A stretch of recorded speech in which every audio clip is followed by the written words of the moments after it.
New Mexico. The year was 1983.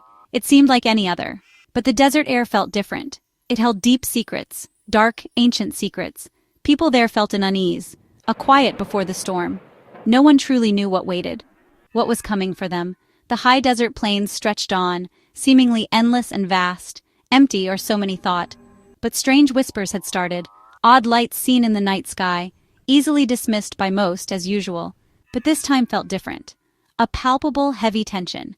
Something was watching them. Something was patiently waiting. This was not yet another Roswell. Not quite, anyway.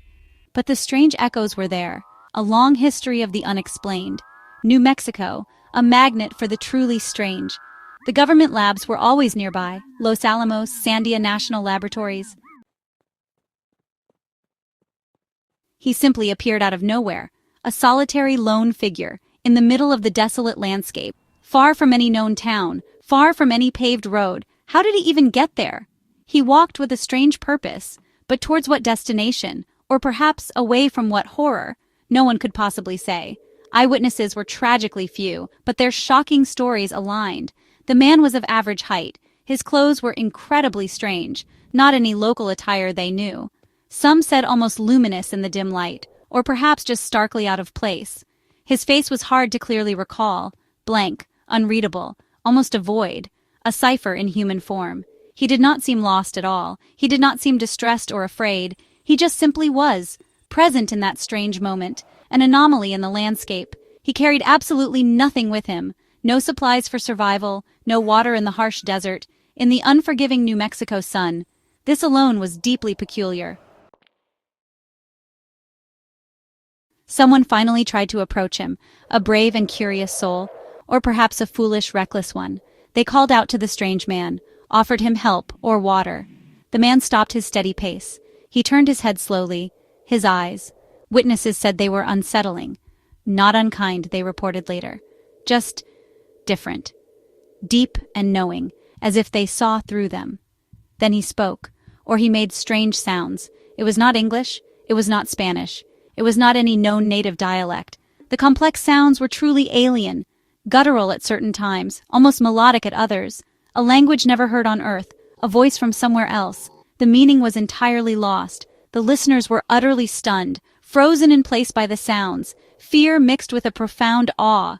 What were they actually hearing?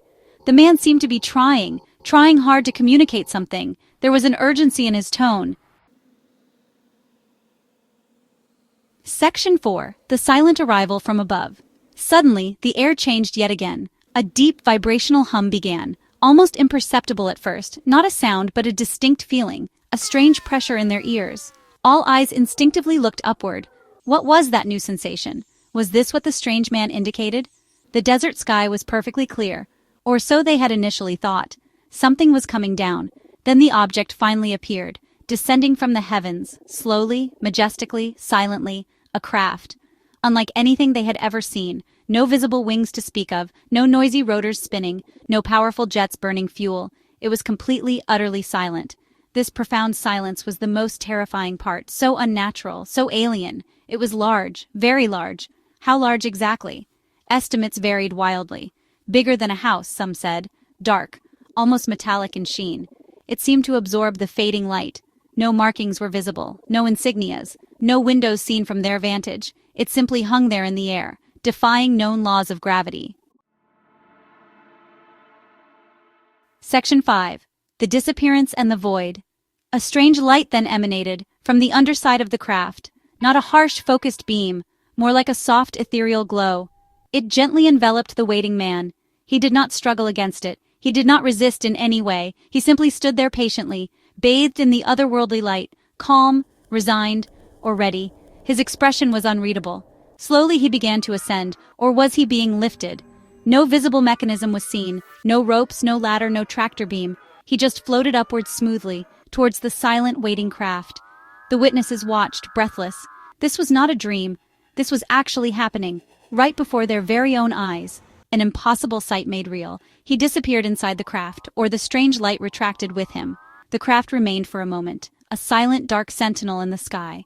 Then it began to move. Not quickly, not at first. It tilted slightly to one side. Then it suddenly accelerated, faster than anything man-made. Section 6. Officialdom's cold shoulder and whispers of truth. They knew they had to tell someone. This event was too big, too real. They went to the local authorities. The county sheriff was first, perhaps the state police later. Their incredible story tumbled out: the strange man, the unknown language, the silent hovering craft, the man's impossible disappearance. Every detail was recounted, with fear and with conviction. The official reaction was predictable: polite but clear disbelief, raised eyebrows, knowing glances, maybe some gentle, leading questions. Were they perhaps drinking that night? Were they overly tired from work?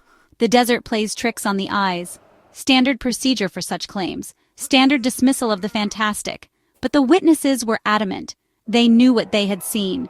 Then came the other men in dark, plain suits. Or so the local legends now say.